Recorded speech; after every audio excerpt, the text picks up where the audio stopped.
I'm ready for it. We need more diverse healing in Heroes of the Storm. Every time we get one, I'm so excited for it. Yeah, he has a lot of cool mechanics, like the shove. Yeah, that one, man, dude. Every time I see that thing, it just looks so wonky. You know, like in like a good way type of Goonie, but it's just the fact that you're stuck in place and internally pushing somebody away. It's going to feel good. I actually haven't had the time to play him on PTR yet, sadly. Yeah, same. It's been all about this patch, making sure that we were ready for this patch, this new balance patch that we have here in the HGC. And it's brought a little changes here and there, but we're ready for Game 3. And you were right. We're going to BRAXIS. We're going to BRAXIS. Gale Force chose it? Yep. Oh, yeah. Okay, here. So they are not going to take the risk of pushing that to a potential game number 5. But they feel like this is enough that they need this here for them. I think that's a safer one. Again, it's a little bit on momentum, and it's one that they can probably rely on winning. It's got the best music for us. It's got the best music for us. Also, best stage setup. I love the colors. Do you actually? Of BRAXIS. Yeah. Feels very red versus Josh blue. likes it too, so 2 versus 1 here if you don't like it. Sad days. Feels bad. Never going to change now. BRAXIS, though, for Gale Force eSports, it is their favorite. It is one that, considering the games that we've seen so far, if Freedom plays as slow as they've been playing and not taking that moment to kind of just be like, hey, Gale Force, we're done letting you manipulate the map in the way that you want to, then there might be a shot. But otherwise, I feel like Gale Force, huge upper hand here. Not only because of the territory, but because the passiveness. There it is. Displayed. So if we can't first pick Genji, you don't get him. You do not get him. Team Freedom, though, will be able to get Tassadar. Help out with the wave clear, the damage, the potentially mobility with Force Wall. Ball up. But especially the hyper carry. And Gale Force are going to take away the 2 from the trifecta of Tass, Vala, Ariel. What do we got here? This is, once again, this is the exact same type of composition that Freedom played versus Superstars. Tassadar, Stitches, Chromie.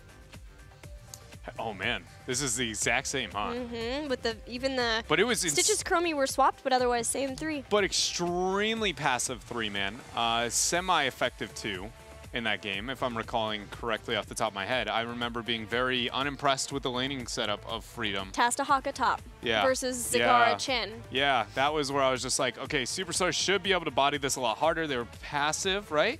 Yeah. I'm not crazy. No, you're exactly right. It came down to Dahaka stalking in for a pick around and then 6 or so. It was like level 4, and then they never restored their laning setup here. So Freedom here, I was like, I feel like a better team will definitely be able to punish this a lot more effectively, and Gale Force very much is that team. So we'll see if I'm wrong or if Freedom, in fact, is got some kind of master plan strategy up it.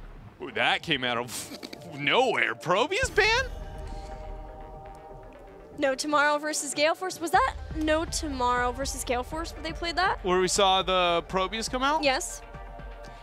The Probius lost, though. Yeah, like we've seen like 1 to 2 really Probius. Badly. Like, yeah. It lost pretty badly. He was just like trying to touch the lane, and Dahaka was like, by the way, with my new passive, every minion wave that comes this direction, I get faster than you, and then I can kill you. And Probius had his heroic nerfed. Yeah. Probius had a couple things nerfed over time to where his laning matchups are not nearly as convincing as they were before. We see Arthas and Dahaka both being hovered for Freedom.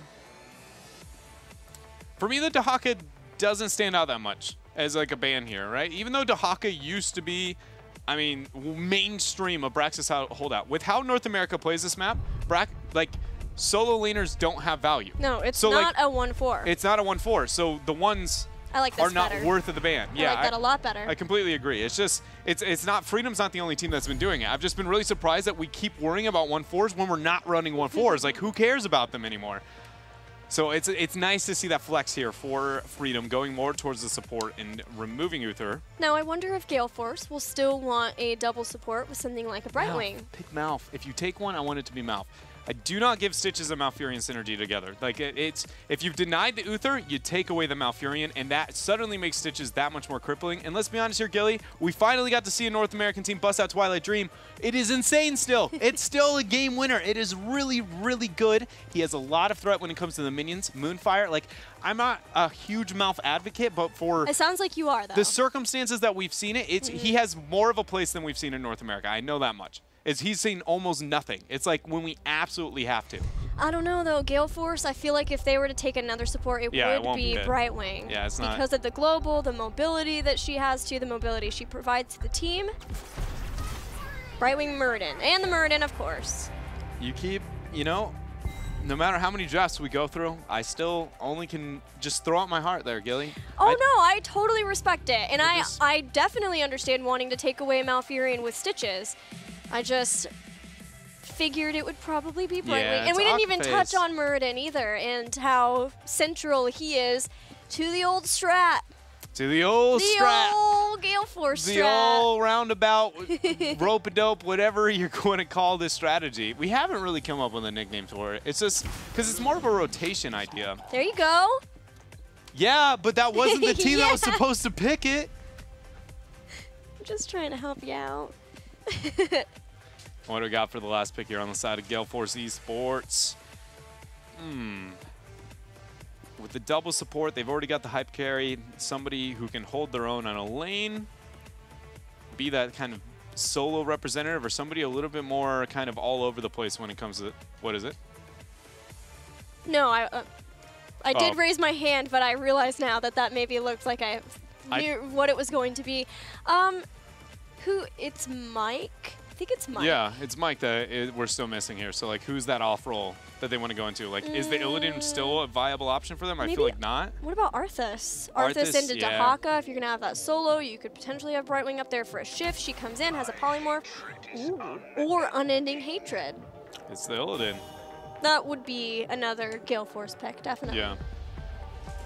The Illidan, man, some of the priority for Gale Force here, the fact that it made it this late, it is still going to be, I think, a really impactful pick. It's just going to be less relevant because, again, the Illidan into the Dahaka is a world that is not BRAXIS holdout. That's not a 1v1.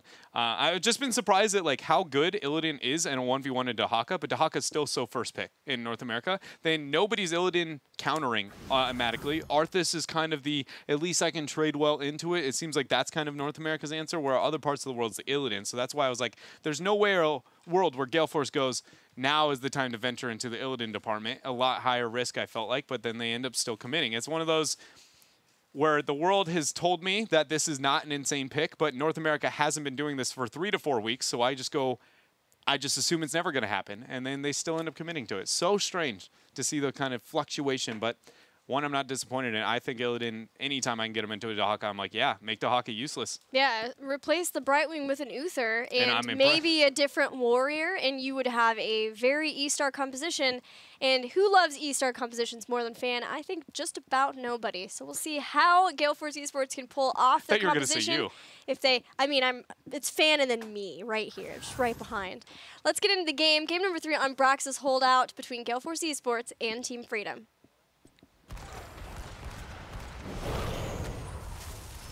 You know, that's like asking who likes Tyrael or Brightwing more than you know? I just felt like it was not a fair throw out there for how big of a fangirl you've been of E-Star to give Fan that credit. For forever.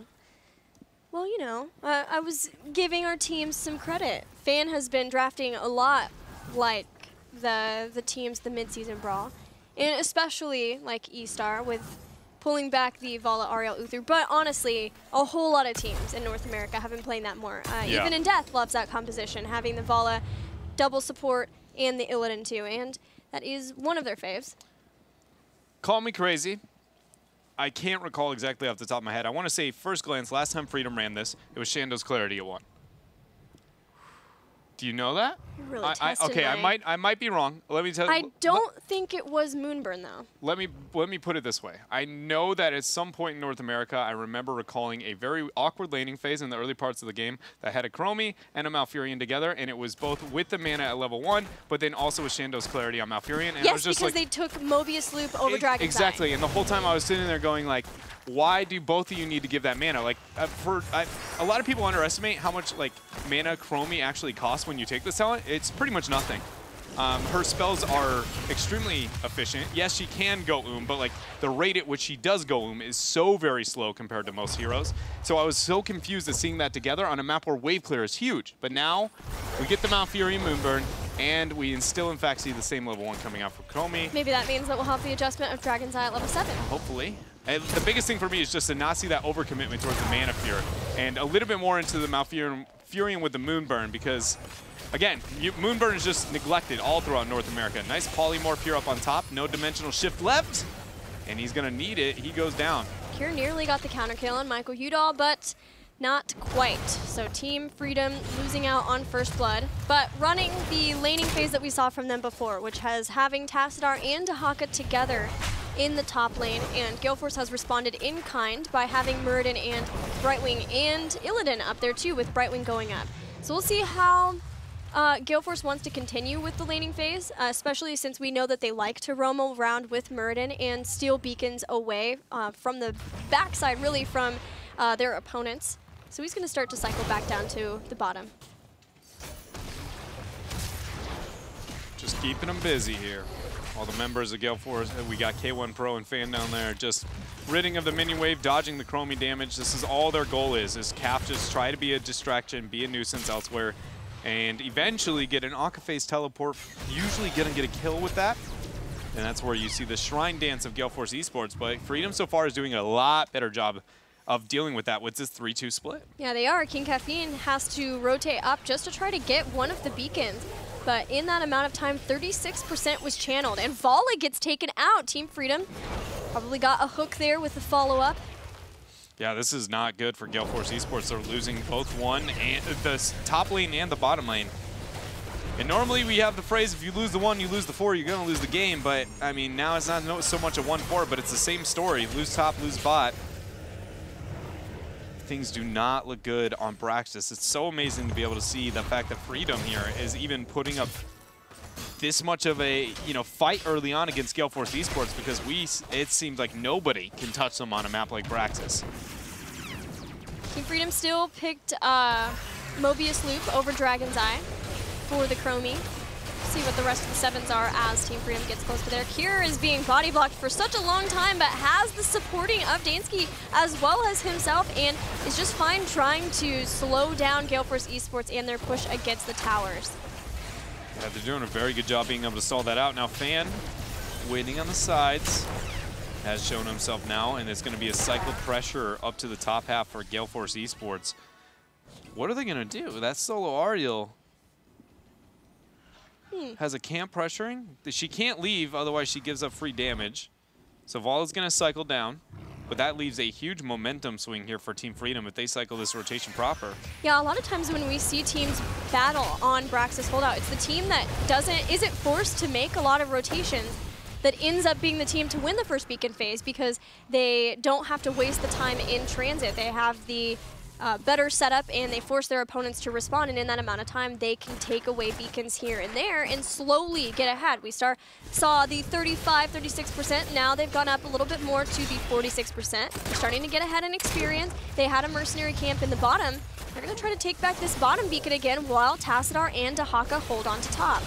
But we did see Gale Force pick up the camp, and they're going to use that as a window to cycle more pressure. But I mean, when Kure's 2v1 in up on the top half of the map, maybe the Dahaka needed the aggro I was originally questioning. It's no longer that 1 versus 1, but he's been such a monster on that top shrine. Fan finally coming in with the vault, getting the damage, and they kill Kure.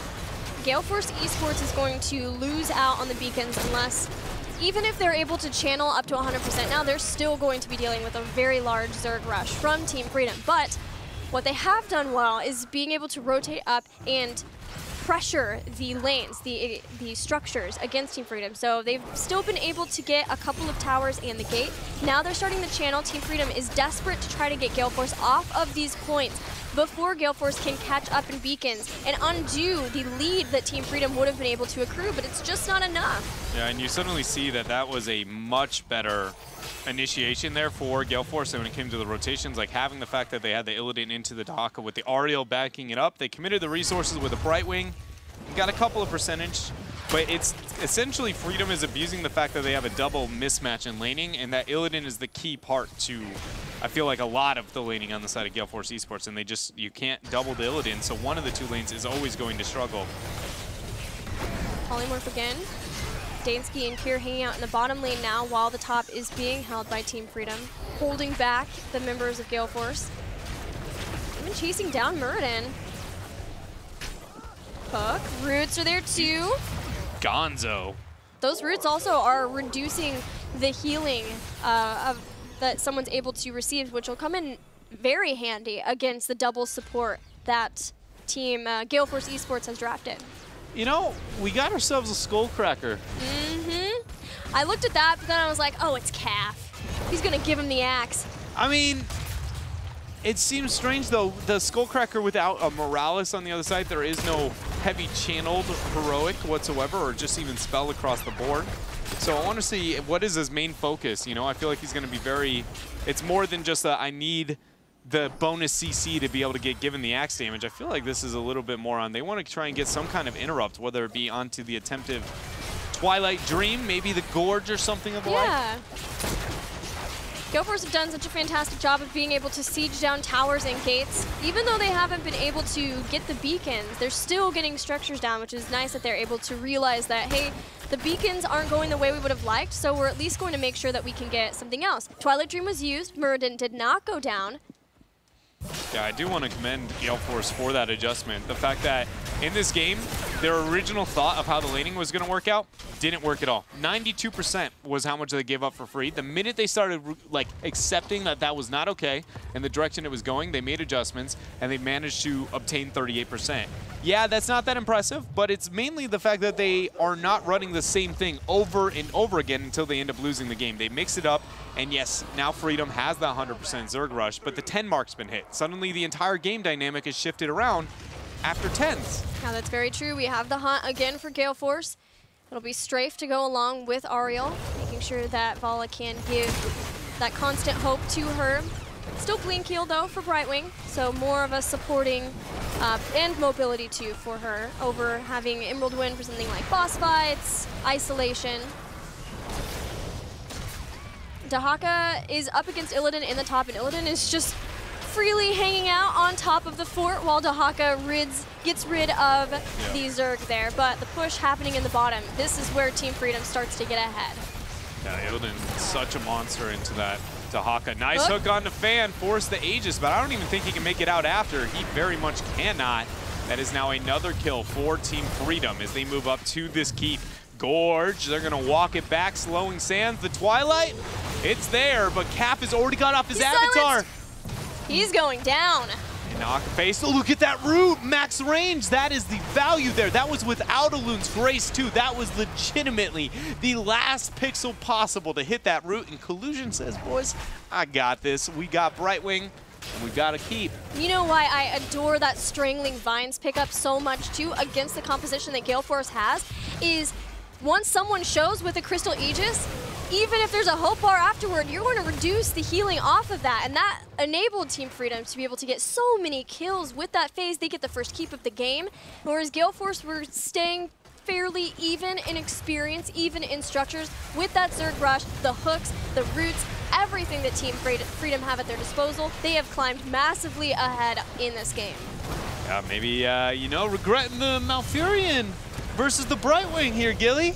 Because Collusion's putting up a pretty good argument for him right now. He always puts up a good argument for Malfurion. He has got some of the most impactful Twilight Dreams in all of North America. And one of the few who still plays him even after the major nerfs, losing the cleanse there at the 7 tier. But now Gale Force is down without a keep and 2 levels down. They are nowhere near that 13 talent tier. The Guardians are yet to be cleared, and they won't be cleared. This is kind of a cool adaptation, no pun intended, for Kier's build on Dahaka. Instead of getting what we normally see, where you're focusing on the movement speed upgrade, at level 1 getting tissue regeneration so that he can increase his health regeneration. And then you also increase the max essence you can hold. And then getting Primal Rage at 13, which is the better combo with that, so that you have 1% increased attack damage per essence store. And if you consider the fact that we have Kala's Embrace, which increases the lifesteal plasma shield, he's more of a attack damage battle Dahaka. And he's going straight after both K1 Pro and Akaface. They're just absolutely ruining this fight. But on the backside, Mikey-Doll was able to at least pick off Thromi. Eventually, Collusion gets the final kill. Dwarf Toss interrupted halfway through thanks to that nice root once more. Oh, man. 4-for-1 trade. Gale Force has got to be just questioning everything they knew and held true before this series, because right now, they're getting bodied, Gilly. I mean, look at it. There is no part of this game can you be like, well, at least Gale Force had that. The best part about this game was that they didn't lose the Zerg Rush fast. That is it. They got some structures, but they didn't end up even getting the fort up in the top lane that Illidan was on. Kure was able to save that. And Team Freedom are just about to have the 16 spike to 13. Gale Force are going for a last-ditch effort of the fight over this boss. Michael Udall has hunted in. Polymorph on the back, but Kure is going to stay strong, being able to use his adaptation to stay alive. Forcing the Ice Block on Akaface. Ariel gets taken out of the Crystal Aegis too. The boss has been nabbed. Everyone falling apart for Gale Force eSports as Team Freedom is taking them down one by one. Yeah, taking them down one by one and looking now to be able to end the game. They've got 2 catapults stacked up on bottom. They've got the boss with another catapult there on top, prepped nice and clean. And with the 16 Talontiers, even though this is very early into the game, it still should very much be enough. And that means, Gilly, if they do this, they're actually ahead. Especially, man, that Twilight Dream opener, that should be it for sure. They're not only ahead. Team Freedom just beat Gale Force eSports on the map that for Gale Force should have been the free win. Yes. Granted, I believe they also lost to Tempo Storm on BRAXIS. So people are figuring things out.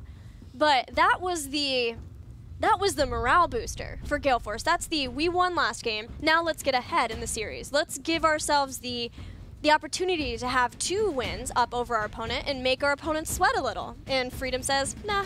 Nah. And now, We're good. I had the theory of, like, can Gale Force risk pushing that to 5 and everything? The answer is, I mean, it's probably a good thing they didn't, because that would have been the series. Now with Freedom winning over BRAXIS, again, the series just turned right on over on its head. It suddenly goes like, is this the slow play of Freedom that eventually Gale Force lets them have that mistake? They just body them on their own map. Freedom were able to figure out the laning phase in a way that made Gale Force respond to them, which is not something that we've seen in quite a while, really, for Gale Force, especially really when you consider phase 1 and how dominant Gale Force was once they figured out their strategy of things like backdooring the beacons with Muradin, with things like Valera. And even when people did start to figure things out, they always seemed one step ahead in their ability to make the right calls, the right adaptations to still be able to win the game. But that wasn't the case here. You did see the adaptation in the way they were setting up lanes. They were trying to take down the towers, the gates, open up so that they could not get behind an experience. But because of how strong that first Zerg Rush wave was for Team Freedom, Gale Force got into a position where recovering was just going to be so difficult, and they couldn't. Yeah, and I feel like a lot of that was still into the drafting department for Gale Force. I feel like if they figure out some of the things with the draft, make some adjustments. I personally feel like the Brightwing is like too far. I definitely understand why we keep seeing the Brightwing with them. Akaface has always been a huge Brightwing player, and yes, Brightwing does show a little bit more into the meta, but again, like looking at that last game, to commit to the Brightwing in that department, you need to be making sure that you have a very objectively powerful other things, and that the Brightwing is kind of like the lesser of the evils type deal, not the this is better than these other